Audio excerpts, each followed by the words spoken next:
Welcome to the last episode of Western Entertainment Television for the fall 2013 semester. I'm Tommy DeYoung. And I'm TK Galoni. Connecting you to WMU.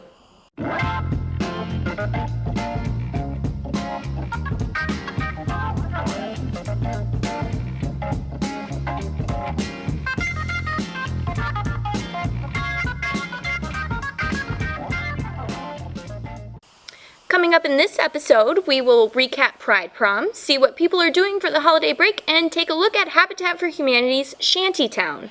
But first, let's look at WeTV's newest segment, Bronco Panel, hosted by our very own Tommy DeYoung.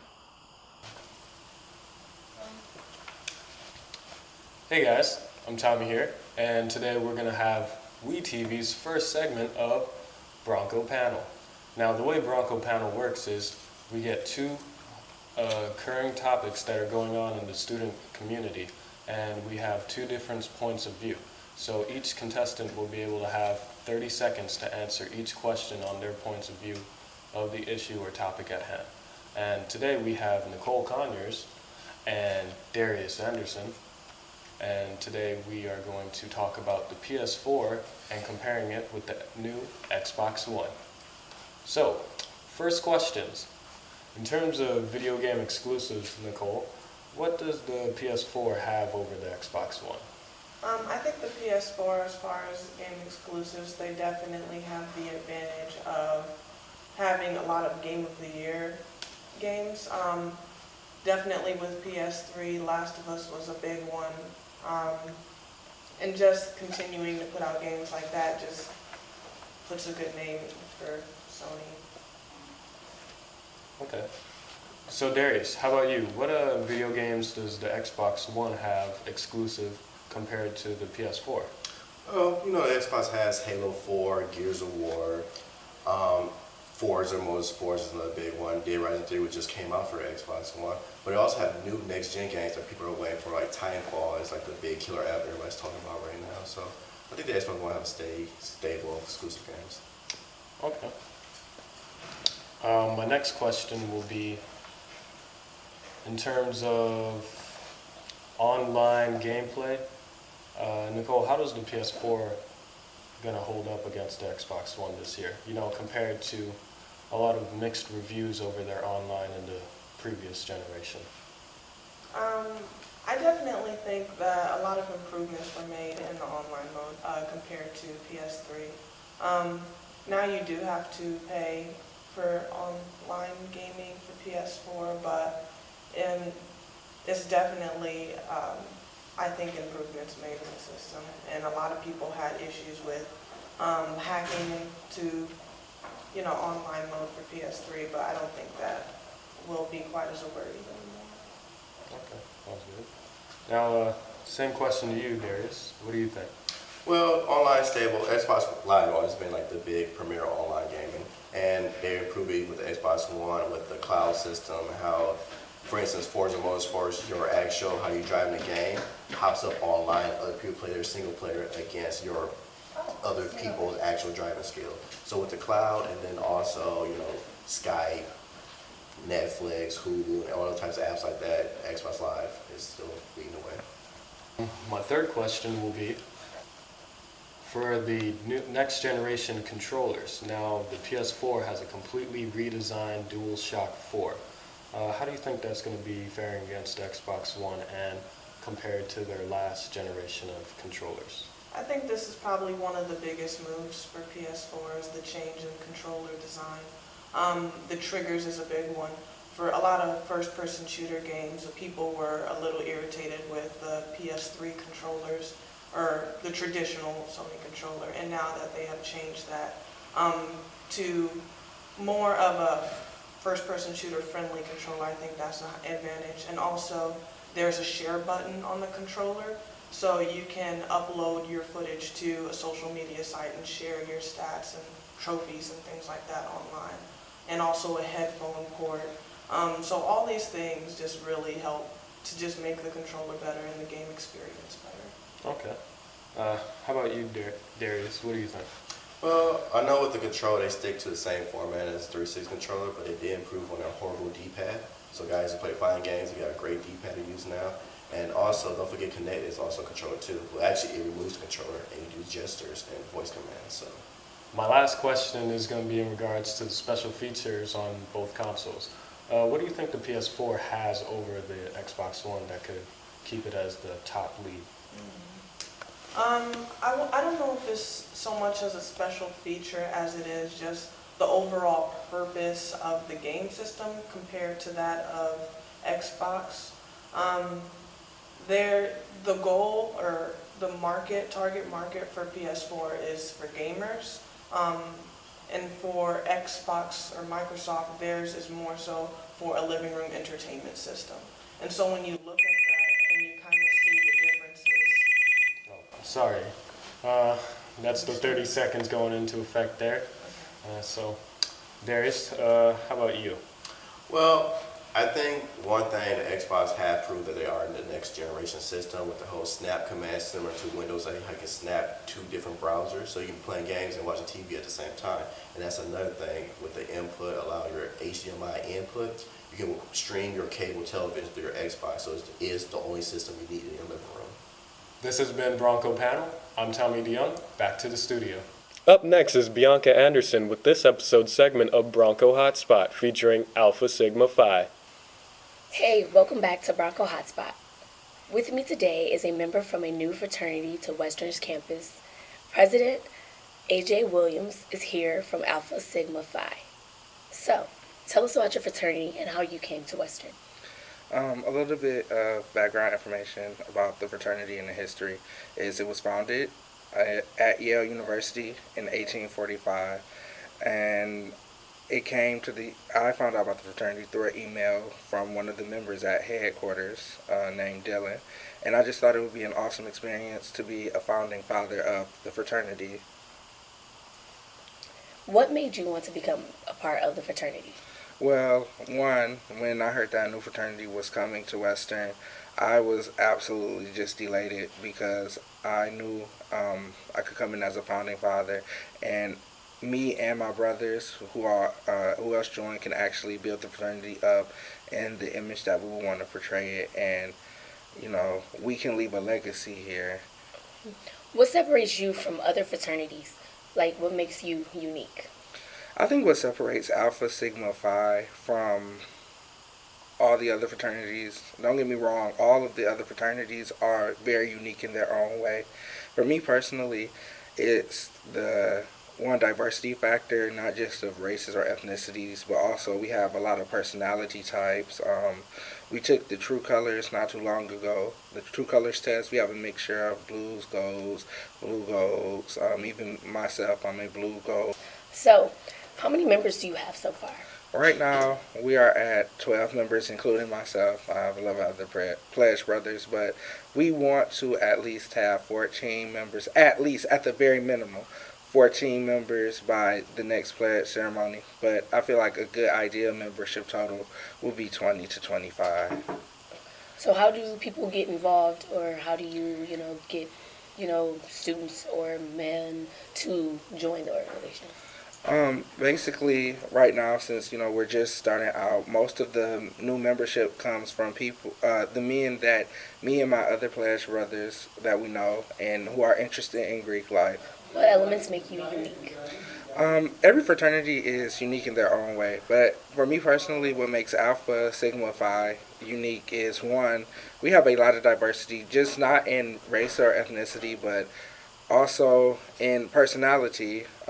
Not too long ago, we took the True Colors test, and it showed that there are a lot of different mixes. So I think that's always good. Diversity is always a good thing. And, the history behind it, it was founded at Yale in 1845, and that was during, the Civil War time. When the Civil War hit, they thought that the fraternity just dissipated and just disappeared until they found out that the Delta chapter at Marriott University was still alive. So that's what truly I feel like makes us unique, that whole history of the rebirth of the chapter. The movement? So, operating part. Memberships. So, how many members do you have so far?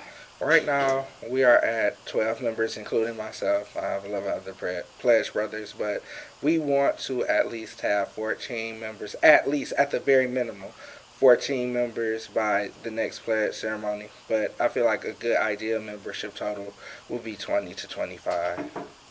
So how do people get involved, or how do you, get, students or men to join the organization? Basically, right now, since, we're just starting out, most of the new membership comes from people, me and my other pledge brothers that we know and who are interested in Greek life. However, as we expand, there'll be posters. Actually, when we come back from Christmas break, we have events that are lined up. We have a movie night, movie night with the Alpha City. What changes do you hope to bring to campus, and what can you offer students?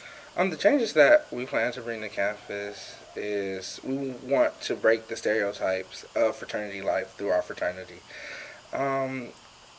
We can bring students basically just a place of belonging, because our fraternity doesn't just, focus in on one aspect or look for just one type of person to join. We welcome all different types of people and personality, because we know that there are many personalities on campus and many different people on campus. Sounds good. I'm Bianca Anderson, and I'm AJ Williams. thank you for tuning in. The Hunger Games Catching Fire has quickly become a box office hit. Here's reporter Pasha Shipp with her review on Movie Madness. Hey, Western Entertainment Television watchers. You know what time it is. It's time for Movie Madness. This past weekend, I got the opportunity to go and see Catching Fire, the sequel to The Hunger Games. It was a fantastic movie. A little longer than I expected, but every second was action-packed.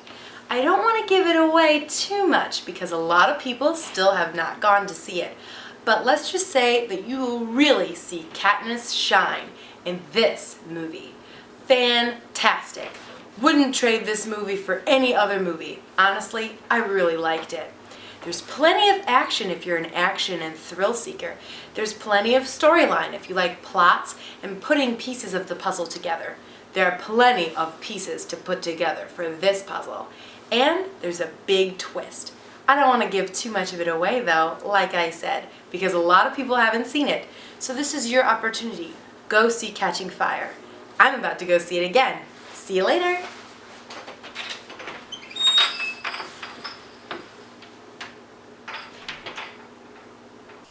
Last Saturday, the Broncos men's basketball team won their game against Cornell with a final score of 83-70. The women's basketball team also won their game against Chicago State with a final score of 67-49. The Broncos hockey team will be playing against North Dakota University this Friday and Saturday at 7:05 p.m. in the Lawson Ice Arena. So TK, what do you got going on these holidays? I think I might go to Chicago for a little bit, do some shopping, see some friends. What about you? Well, gonna go eat, chill, watch some Netflix, spend time with friends and family. Have a pretty nice, relaxing vacation. That sounds good. Well, up next we have some other Broncos describing their plans for this Christmas break. Here's this episode segment of People on the Street. I plan on going home, hanging out with family, and celebrating New Year's up in Canada with some of my friends who live there now. I'm really looking forward to just hanging out with my family because I've been stuck at school pretty much all year. I'm very excited. My classes have been hard, so it's worth it to go home and just relax for a break. Go home, spend time with my family, and just relax. I'm planning on just going home and relaxing and working a little bit and trying to make some money. I'm going to stay home in Kalamazoo, and I'm going to spend time with my family. You might want to turn the volume down for this next segment if you're a bit dodgy on the heart. Jamie Probes has the story on the Love is Louder Amplified event.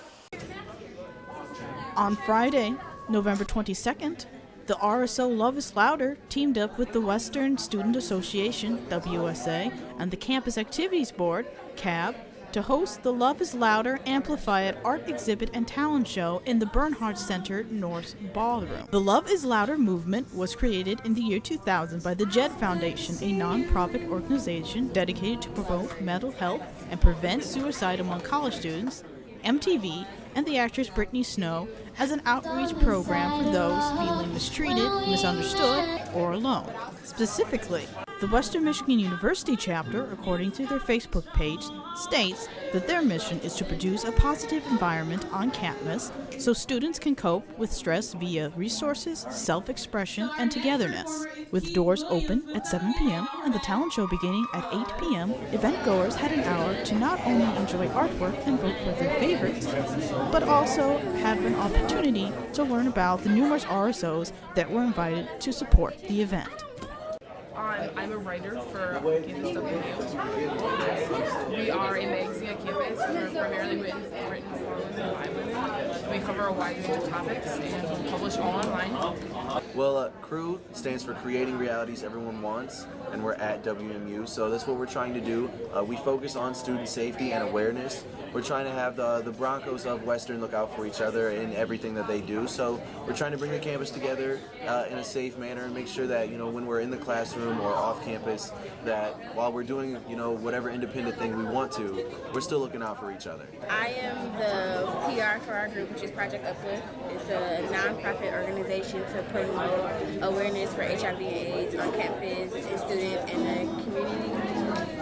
I am here with Western Student Association. I'm the Academic Affairs Chair, so I'm here tabling for academic resources. I'm also a supplemental instructor for the Center for Academic Success program, so I'm just kind of promoting all of their things that they have to help college students be successful. Even if a Black woman acts as a sisterhood, it's an organization for Black women where we get to make events, we plan events, we do a lot of community bonding activities, community service, those type of things. We usually do a lot of partnership events with our male counterpart, Young Black Male Support Network, so we do a lot of events with them and so to support their events as well.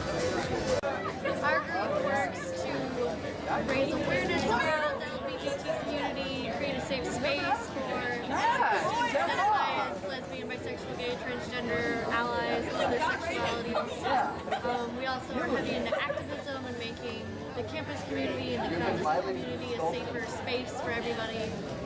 We also focus on education to teach people about the LGBT community, lots of different things. We are Theater for Community Health. Yes. We work under syndicus here on campus. We go around just spreading information about alcohol, sex, all that stuff, how to be safe. We're not exactly telling you not to do it. But we're not pro or negative against it. Yeah, we're just these are the facts of it. You're gonna do it. Be safe. We do it with fun ways. We got 3 different shows we do. We got Great Sexpectations, which we just got done with. We got Real Buzz, which was at the beginning of the semester, and then Stand Up. The talent show featured 12 performance segments from students with songs and poetry, culminating in Keith Williams winning first place by popular vote with his poetry. Myself in the hospital, a faith in the evidence of no evidence is seen by the one who embraced the thoughts that before we got to college, we had it all figured out. And then them 16 and 15 credits showed out that high school was a mere stepping stool in this ridge. Asa Fernandez earned the Most Inspiring Performance Award from the judges for his rendition of Israel Roten's The Power of One. Joining the hundreds of millions of people believing in one, the power of one. Don't mess around. Back to the studio. Stand up or sit down and believe. Wondering what to do for the holidays? Well, here's Pasha Shipp with all her tips and tricks for the holiday season. Hey Western Entertainment Television watchers, I'm Pasha Shipp with some really helpful tips for you on how to stick it out during the holiday season. The first tip I have for you is to have lots of tape. Yes, you need it to tape up gifts if you are getting gifts for friends and family, but you'll also need plenty of tape to decorate. I know that I love to decorate. You can see by my lovely tree. Tape. Hang on to it. Get some. The second tip that I have for you is to not sweat it. Sometimes stores run out of the things that we are looking for our friends and family as gifts.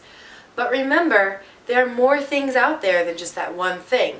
Look for something else. Be flexible. Get creative. Come up with a gift that your friend or family member will totally love. And finally, enjoy spending time with your family. We don't get very much time off from school, so this is a time for you to truly relish and enjoy with those that you love. Don't forget them. You love them, right? Of course you do. Spend time with them. Do things that you wouldn't ordinarily do. Enjoy your holiday season. Happy holidays! On Saturday, November 23rd from 9 p.m. until 1 a.m., the RSO Outspoken held their Harry Potter-themed Pride Prom at the Radisson Hotel Plaza. Jamie Probst gives us an inside look.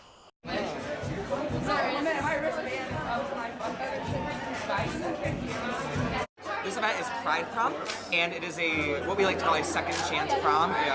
Oftentimes in the LGBT community, because of rules in high school, people cannot bring guests that are of the same sex to their prom, and so it's just a chance for people to bring whoever they want, to dress how they want, because many people who have varying gender expressions don't get to wear what they want to prom. So it's a chance for you to wear what you want and bring who you want and just have a good time in general. And it's all people are welcome, come as you are.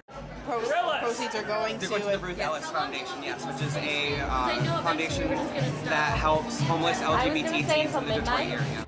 Outspoken has been doing Pride Prom for a long time. So early 2000s it's been going. It does take a lot of effort to put on an event like this. We have to just book the location, get catering, get a DJ, decorating. We spent how many hours today decorating? Like 4 hours, 3 or 4 hours to decorating all the advertising leading up to it and the fundraising. It's a large group effort.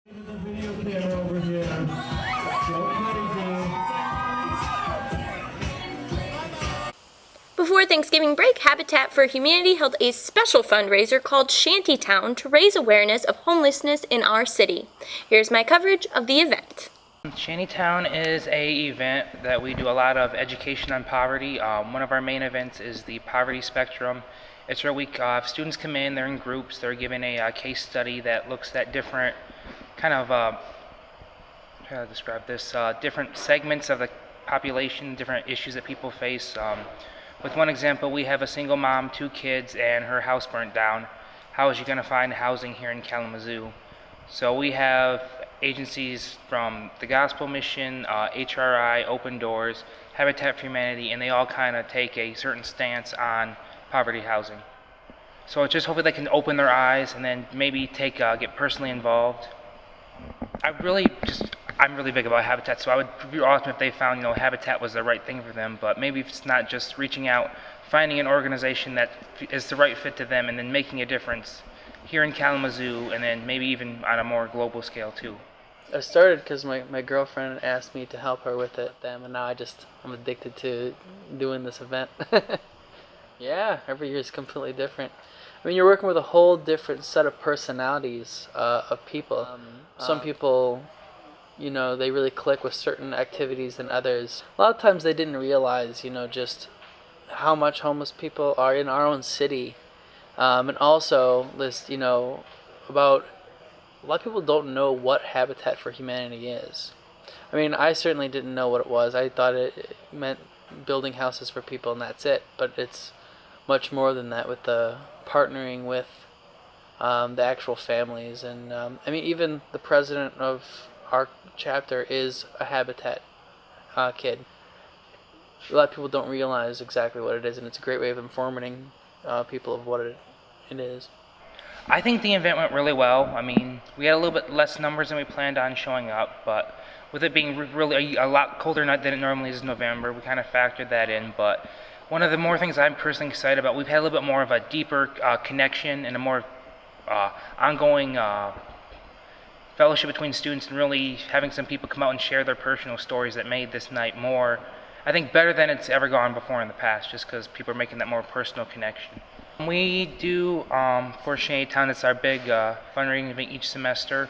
Every Saturday we take out anywhere between 10 to 12 volunteers.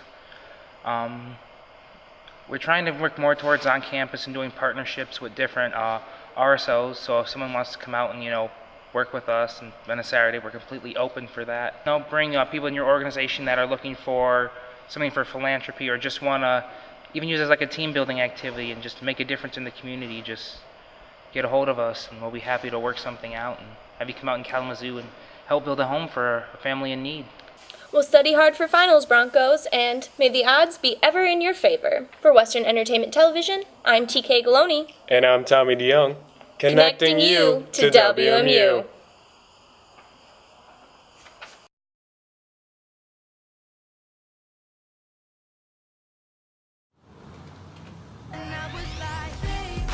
Does the music you hear on the radio make you want to vomit?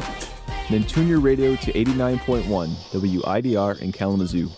Our DJs play a wide variety of music that you won't hear on any other station, and we're completely commercial free. WIDR has years of music to draw from, and you can always call in for a request. 89.1 WIDR is Radio Evolution. Thanks, Wider. Now I can keep my lunch down.